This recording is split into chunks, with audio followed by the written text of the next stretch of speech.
நம்ம வாக் பண்ணும்போது பாருங்க, ஃபார்வர்டா ஸ்டெப் எடுக்கிறப்போ மூவ்மெண்ட் வந்து இங்க ஹிப்ல இனிஷியேட் ஆகும். நம்ம தை போர்ஷன் ஃபர்ஸ்ட்ல வரும், அப்புறம் தான் நீ எக்ஸ்டென்ஷன் நடக்கும். இந்த லெக் பார்ட் வந்து அடுத்து வரும். இது ஃபார்வர்ட் வாக்கிங் பண்றப்போ.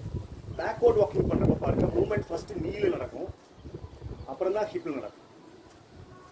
இதே மெக்கானிசம் நம்ம படுத்திருக்கப்போ நடக்கும். ஆக்சுவலா ஃபார் எக்ஸாம்பிள், சின்ன வயசுல நம்ம நிறைய பண்ணியிருக்கோம். இப்போ படுத்திருக்கோம், இந்த காலை அப்படி ஃப்ரண்ட்ல கொண்டு வரணும்னா இந்த ஹிப்பை தான் முதல்ல மூவ் பண்ணுவோம். தை பார்ட் தான் ஃப்ரண்ட்ல வரும், அப்புறம் தான் இந்த லெக் போர்ஷன் வரும். அப்புறம் இந்த காலை பின்னாடி கொண்டு போகணும்னா இந்த நீ பார்ட் தான் முதல்ல பெண்ட் ஆகும், அப்புறம் தான் ஹிப் பார்ட் வந்து பின்னாடி மூவ் ஆகும்.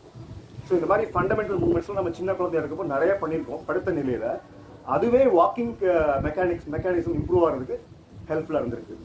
ரியல் லைஃப்ல நம்ம காலை ஸ்ட்ரைட்டாக வச்சுட்டு இப்படி ரைஸ் பண்ணுறது இல்லை, இல்லை ரெண்டு லெக்குமே ரைஸ் பண்ணுறது இல்லை. நம்ம லெக் ரைஸ் எப்படி இருக்குன்னா, ரிலாக்ஸ் பண்ணுறதுக்காக குயிக்காக எடுத்து இந்த கால் மேலே இப்படி கால் போட்டு ரிலாக்ஸ் பண்ணுவோம், அவ்வளோதான். ரொம்ப நேரம் அப்படி ஹோல்ட் பண்ணி வைக்க மாட்டோம், குயிக்காக போயிடும், அவ்வளோ. இது ஒன்று. அப்புறம் காலை மடக்கிறதா இருந்தால் இப்படி தான் மடக்கும். இந்த மாதிரி மெக்கானிக்ஸ் தான் நம்ம உடம்புல அவைலபிளாக இருக்குது. அதே மாதிரி தான் பிரிட்ஜிங் ஆக்டிவிட்டி. இப்போ டபுள் லெக் சப்போர்ட்டில் நம்ம ரொம்ப உயரமான தூக்கவே மாட்டோம், லைட்டாக லிஃப்ட் பண்ணி பாடி டர்ன் பண்ணுவோம், அவ்வளோதான். அப்புறம் சிங்கிள் லெக் சப்போர்ட்டில் கொஞ்சமாக பாடி லிஃப்ட் பண்ணி இப்படி பாடி டர்ன் பண்ணுவோம். அதே சிங்கிள் லெக் சப்போர்ட்டில் பிரிட்ஜ் பண்ணி திரும்ப பாடியை ரெஸ்டோர் பண்ணுவோம். இதுதான் நம்ம பாடியோட நேச்சுரல் மெக்கானிக்ஸ். இந்த காலை வெயின் ஸ்கேலை வச்சுட்டு இப்படி எந்திக்கும் போது எவ்வளோ வெயிட் டிரான்ஸ்மிஷன் ஆகுது அப்படின்னு பார்த்தேன். என்னோட டோட்டல் பாடி வெயிட்டில் இந்த சிங்கிள் லெக்கில் மட்டும் 40% of the total body weight வந்து இந்த லெக்கில் போகுது. மிச்ச வெயிட் வந்து கைகளுக்கு போகுது. இந்த மூவ்மெண்ட் வந்து நம்மளுக்கு ரெண்டு சைட்லையும் பண்ணுற அளவுக்கு திறன் இருக்கணும். இந்த ஆக்டிவிட்டி பண்ணும்போது இந்த சிங்கிள் லெக் சப்போர்ட்டில் வர்றப்போ நம்ம க்ளூட்டியல் மசில்ஸ், இந்த ஃப்ரண்ட் தை மசில்ஸ் இதெல்லாம் ரொம்ப ஸ்ட்ராங்காக ஒர்க் பண்ணும். என்னுடைய நண்பர் ஒருத்தர் இடுப்பு வலி, ஹிப் ஜாயின்ல பெயின் சொல்லி ஒரு கிளினிக் போயிருந்திருக்காரு. அங்கே அவருக்கு டீச் பண்ணப்பட்ட ஒரு எக்ஸசைஸ் வந்து இந்த மாதிரி. இது வந்து எக்ஸசைஸ் மாதிரி இருக்குதா?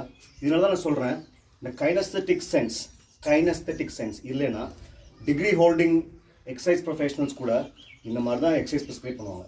ஸோ இந்த தசை பார்த்தீங்கன்னா ஹிப் இன்டர்னல் ரொட்டேட்டாஸ், இதோட ஃபங்க்ஷன்ஸ் வந்து நிறைய இருக்குது. உதாரணத்துக்கு ஒன்று ரெண்டு நான் காமிக்கிறேன். இப்போ வந்து சைடில் அப்படி கிக் பண்ணுற இந்த ஆக்ஷன். இப்போ இந்த காலை தூக்கிட்டு இப்படி தூக்குறப்போ இந்த தசை வேலை செய்யலைன்னா கால் கீழே விழுந்துரும், இப்படி இந்த டர்ன் ஆயிடும். ஸோ அந்த தசை தான் இப்போ ஹெல்ப் பண்ணுது. இப்போது அதவே கூட பயிற்சியே பண்ணலாம். சப்போர்ட் தேவைப்பட்ட சப்போர்ட் யூஸ் பண்ணி கிக்கிங் ஆக்ஷன் கூட பண்ணலாம், இது ஸ்ட்ரென்தன் பண்ணணும்னா. இப்போ பைக்கில் ஹேண்டில் பாரில் வந்து கை வச்சுட்டு லெக் கிராஸ் பண்ணுவோம்ல, அப்போயும் வந்து இந்த தசை தான் வேலை செய்யும்.